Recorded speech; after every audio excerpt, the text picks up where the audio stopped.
هذه إذاعة إرنا. المستمعات الكريمات والمستمعين الأكارم متابعي إذاعة إرنا حيثما كنتم وحيثما يصلكم بثنا، أهلا ومرحبا بكم في مستهل البرنامج العربي لهذا اليوم الاثنين 6 من أبريل. كما عودناكم مستمعي ومستمعات الأفاضل، نستهل برنامجنا معكم ابتداء بنشرة للأخبار، ثم نقدم لكم حلقة جديدة من برنامجكم الأسبوعي تعليق على الحدث، ونخصصه لتناول القرارات التي أصدرتها السفارة الإريترية على المواطنين الإريتريين بضرورة التبرع لمكافحة وباء كورونا في إريتريا. قبل ذلك مستمعي ومستمعات الأفاضل، أقدم لكم نشرة للأخبار فيما يلي أبرز عناوينها. إصابة طفلة في 13 من العمر بفيروس كورونا في إريتريا. السعودية تطالب بالتريث قبل توقيع عقود الحج لهذا العام. ولاية البحر الأحمر السودانية تعلن حظر التجول. وصحف أمريكية تقول بأن احتياطات الحكومة الفيدرالية من لوازم الحماية ضد وباء كورونا قد نفذت. كانت هذه مستمعي ومستمعات الأفاضل عناوين النشرة، وإليكم تفاصيلها من إذاعة أرنا. هذه إذاعة إرنا. ذكرت وزارة الصحة الإريترية في بيانها الصادر في الأول من الشهر الجاري بأن طفلة تبلغ من العمر 13 عاما أصيبت بفيروس كورونا، ونقلت الطفلة عدوى المرض من والدتها القادمة من الخارج. وبذلك وحتى بداية الشهر الجاري ارتفع عدد المصابين في إريتريا إلى 18 حالة مسجلة، وأن جميع المصابين موجودين في الحجر الصحي كما أفادت بذلك وزارة الصحة. وتسري شائعات بأن الفيروس والذي تشبه أعراضه نزلات البرد لا يصيب الأطفال، ولكن الحالات المسجلة تؤكد بأن الأطفال يصابون به أيضا، وعلى الجميع اتخاذ الحذر. وكانت الولايات المتحدة قد أعلنت يوم الخميس الماضي عن وفاة رضيعة بفيروس كورونا. وحول خطوات الحكومة الإريترية لمكافحة المرض، تابعوا معنا حلقة اليوم من برنامج تعليق على الحدث.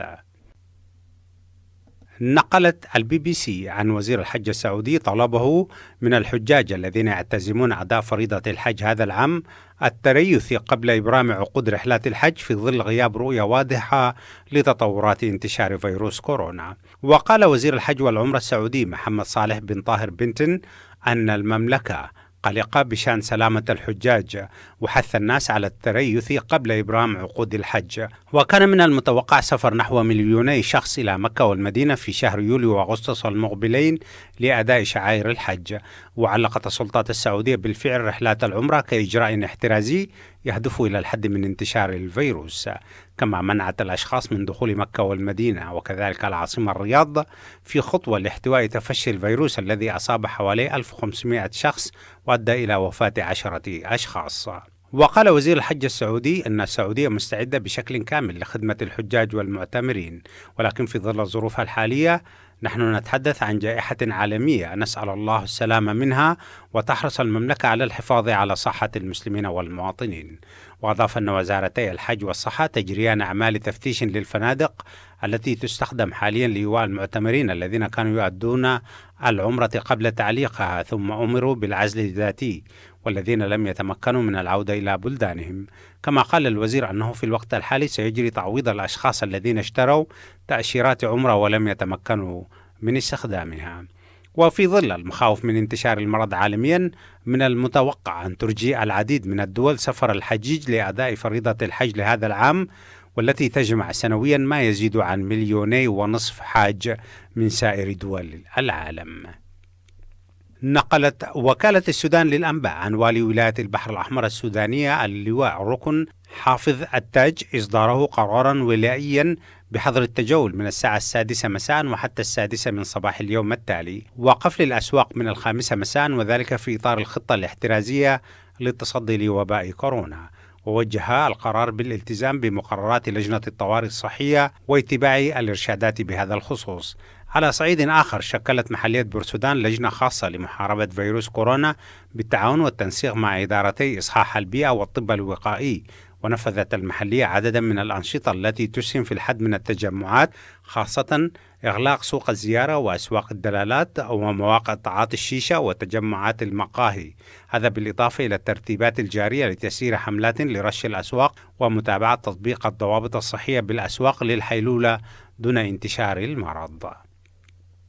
أعلنت جامعة جون هوبكنز الأمريكية أن إجمالي عدد الوفيات لمصابي بفيروس كورونا في الولايات المتحدة تجاوزت 5,000 حالة بعد أن توفي 884 شخصا يوم الأربعاء الماضي، وتتزايد حالات الوفاة أثناء بث هذا الخبر لترتفع حصيلة ضحايا الوباء في البلاد إلى 5,137 حالة. وتضم قائمة الوفيات التي أعلن عنها رضيعا يبلغ من العمر 6 أسابيع ليكون أصغر ضحية معروفة للوباء في العالم. يأتي هذا فيما تجاوزت عدد الإصابات أكثر من 216 ألف حالة، وهو أعلى رقم في العالم. من ناحية أخرى، قالت صحيفة واشنطن بوست أن احتياطات الحكومة الفيدرالية من معدات الحماية واللوازم الطبية قد نفذت تقريبا. ونقلت الصحيفة عن مسؤولين في وزارة الأمن الداخلي القول أن الحكومة الفيدرالية وحكومات الولايات تتنافس للحصول على معدات السلامة، في حين عد الطلب غير المسبوق عليها إلى تحقيق الشركات لأرباح عالية، بينما تقول إدارة الرئيس ترامب أنها تستطيع الحصول على إمدادات كافية ولديها 16 مليار دولار للقيام بذلك. في نفس الوقت الذي حذر فيه نائب الرئيس الأمريكي مايك بنس من أن الولايات المتحدة تبدو أنها تسير إلى نفس سيناريو إيطاليا، حيث تجاوز عدد الموتى 13 ألف حالة. استمعتم مستمعي ومستمعاتي الأفاضل إلى نشرة للأخبار قدمنا لكم من إذاعة إيرنا، وهذا تذكير بأبرز عناوينها. إصابة طفلة في 13 من العمر بفيروس كورونا في إريتريا. السعودية تطالب بالتريث قبل توقيع عقود الحج لهذا العام. ولاية البحر الأحمر السودانية تعلن حظر التجول. أخيرا، صحف أمريكية تقول بأن احتياطات الحكومة الفيدرالية من لوازم الحماية ضد وباء كورونا قد نفذت. كانت هذه مستمعي ومستمعاتي الأفاضل نشرة الأخبار قدمناها لكم من إذاعة إيرنا، وفيما يلي نقدم لكم توصيات منظمة الصحة العالمية للوقاية من المرض. هذه إذاعة إيرنا. وتوصي منظمة الصحة العالمية بالتالي: أولا، غسل اليدين جيدا بالصابون، لأن الصابون قادر على القضاء على الفيروسات. تغطية الفم والأنف عند العطس أو السعال، وغسل اليدين بعدها لمنع انتشار الفيروس. تجنب لمس العينين والأنف والفم حال ملامسة اليد لسطح يرجح أن يكون ملوثا بالفيروس، إذ يمكن أن ينتقل الفيروس إلى الجسم بهذه الطريقة. لا تقترب من الأشخاص الذين يعانون من السعال أو العطس أو الحمى، إذ يمكن أن ينشروا جسيمات صغيرة. وأخيرا، عليك البقاء في المنزل حتى لا تعدي أو تأخذ العدوى من الآخرين. وسلمنا والله إياكم من هذا الوباء. إذاعة إيرنا، صوت مستقل لإريتريا. المستمعات الكريمات والمستمعين الأكارم، متابعي برنامج تعليق على الحدث، أهلا وسهلا بكم في حلقة اليوم من برنامجكم الأسبوعي تعليق على الحدث. ونخصص حلقة اليوم لتناول إجراءات السفارة والقنصلية الإريترية في كل من الرياض وجدة، والهادفة إلى فرض تبرعات إلزامية على المواطنين الإريتريين، وانعكاس ذلك على الأوضاع المتردية للإريتريين في المملكة العربية السعودية. متابعة طيبة أرجوها لكم. هذه إذاعة إيرنا. تابعت إذاعة إيرنا وعبر مصادر موثوقة في العاصمة الرياض الحملة التي تقودها قنصل إريتريا والقائم بالأعمال وين غاريزكي هير تحت حجة دعم الجهود الوطنية لمكافحة وباء كورونا. وتقوم الحملة على أساس فرض تبرعات إجبارية على المؤسسات الواقعة تحت إشراف السفارة الإريترية والقنصلية الإريترية في جدة. وتفيد مصادرنا بأن القنصل العام في الرياض وزع توجيهات للجالية والاتحادات الموجودة في الرياض، إضافة للمدرسة العالمية الإريترية، بوجوب التبرع لمكافحة وباء كورونا في إريتريا. وبناء على ذلك قامت الجالية بالتبرع بمبلغ 10,000 ريال سعودي. كما قام الاتحاد الوطني للمرأة الإريترية بالتبرع بمبلغ 10,000 إضافة لتبرع كل عضوة في الاتحاد بما لا يقل عن 100 ريال.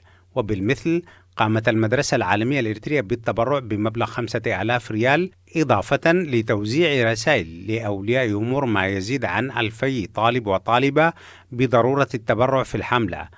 أما اتحاد أصحاب المهن الطبية والاتحاد الوطني للشبيبة والطلاب واتحاد أصحاب سهاريج مياه الصرف الصحي وفروع الجبهة الشعبية في الرياض فإنها كذلك سوف تتبرع في الحملة وإن لم تحدد تبرعاتها حتى الآن، وسط جدل عما إذا كان تبرع الاتحاد المعني من خزانته كافيا أم تشمل الحملة التبرع من خزينة الاتحاد المعني وأعضائه بشكل فردي أيضا.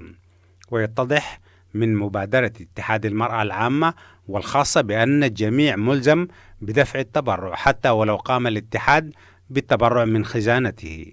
والسؤال الذي يتبادر إلى ذهن المستمعة الكريمة والمستمع الكريم أولا هو في البداية: هل هذه التبرعات إلزامية؟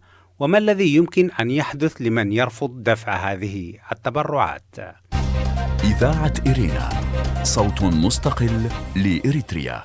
في البداية نحب أن نؤكد بأننا نطلق على هذه الحملة حملة تبرعات، والحقيقة أنها تبرعات إلزامية أو بالأحرى ضريبة إلزامية لأنها محددة من السفارة ولأنها سوف ترتبط بشكل أساسي بالخدمات المقدمة مثل الضرائب السابقة كضريبة الدفاع عن الوطن والتي شكلت مرتب شهرين كاملين إضافة إلى نصف مرتب شهر، وضريبة التصدي وهي ضريبة أخرى يتم دفعها تحت حجة التصدي لغزو محتمل من قبل وياني تيغراي ضد إريتريا. كل هذه الضرائب تفرضها السفارة على المؤسسات تحت إشرافها ابتداء من الجالية والاتحادات وصولا إلى المواطن العادي، ويترك للاتحادات تحديدها، وبعد تحديدها تصبح إلزامية، وتقوم الاتحادات المعنية بدفعها من خزينتها التي تعتمد بشكل أساسي على تبرعات الأعضاء، إضافة إلى المناشط التي يقوم بها الأعضاء أيضا. وبالطبع بعد تحديد التبرع من قبل الاتحاد المعني يصبح إلزاميا دفع الضريبة الجديدة والتي تسمى بالتبرع. ولكن كيف يكون الأمر بالنسبة للمواطن العادي؟ هذه إذاعة إرينا. المواطن العادي عادة ما يكون حاملا لجواز سفر إريتري، أو حتى لو كان يحمل جواز سفر دولة أخرى يكون لديه أطفال في المدرسة العالمية الإريترية والتي تشرف عليها السفارة الإريترية عبر الجالية الإريترية، وتضم حوالي 3,000 طالب وطالبة من مرحلة رياض الأطفال وحتى الفصل 12. ويدفع أولياء أمور هؤلاء الطلاب رسوما سنوية مقابل الخدمات التعليمية للمدرسة والتي تقدمها المدرسة للتلاميذ على مدار السنة. وهنا أيضا طلبت سفارة إريتريا من ناظر المدرسة كتابة إعلان في المدرسة يشاهده أولياء الأمور عند إنزال أبنائهم الصباح في المدرسة أو عند أخذهم، وينص الإعلان على أن كل ولي أمر طالب أو طالبة في المدرسة عليه المساهمة في حملة مكافحة وباء الكورونا. وتم الاتفاق مبدئيا على حسب مصادرنا على أن تكون الضريبة الجديدة ما لا يقل عن 100 ريال لكل ولي أمر طالب أو طالبة في المدرسة. إذاعة إرينا، صوت مستقل لإريتريا. المواطنين الآخرين الذين لا صلة لهم بالمدرسة يكون ارتباطهم بالسفارة عن طريق الوثائق الرسمية مثل جوازات السفر وبطاقات الهوية وشهادات الميلاد والوفاة، إضافة لعقود الزواج والتوكيلات. وكل هذه خدمات تقدمها السفارة والقنصلية العامة في جدة بشكل يومي للعشرات من المواطنين، حيث تغطي السفارة في الرياض منطقة نجد، إضافة إلى المنطقة الشرقية التي تشمل الدمام والمدن الأخرى. أما القنصلية فإنها تغطي جدة والمدينة ومكة وحتى الحدود مع اليمن. وكما هو معروف فإن أغلب الخدمات التي تقدمها كل من السفارة والقنصلية تتطلب دفع ضريبة 2% من المرتب سنويا، إضافة إلى ضريبة التصدي والضرائب الأخرى، والآن سوف يضاف إليها ضريبة الكورونا كما بدأ الناس في تسميتها. والطريقة التي يتم بها إلزام المواطنين سهلة، وهي أن كل شخص يطلب منه تقديم إيصال دفع التبرع عند طلب الخدمة في السفارة أو القنصلية، وفي حال عدم تقديمه لإيصال التبرع يطلب منه أن يدفع الضريبة، وغالبا ما يتم تحديد الزمن المسموح للتبرع. وفي حالة تجاوز المواطن لزمن التبرع المحدد تفرض عليه عقوبة تأخر، وغالبا ما تكون زيادة في قيمة التبرع المحدد. وبما أن كل المواطنين يحتاجون إلى السفارة من أجل الخدمات، فإنهم سوف يضطرون اضطرارا لدفع التبرع الإلزامي، وإلا سوف لن يحصلوا على الخدمات المطلوبة. وهذا هو الإجراء المتبع منذ عشرات السنين في السفارة والقنصلية تحت مسميات المساهمات الوطنية في التصدي والحفاظ على السيادة، أو ضريبة الشهداء، أو ضريبة البناء، أو الضرائب التي تفرض تحت مسميات مختلفة مثل ضريبة مكافحة الجراد أو مكافحة التصحر إلى آخره.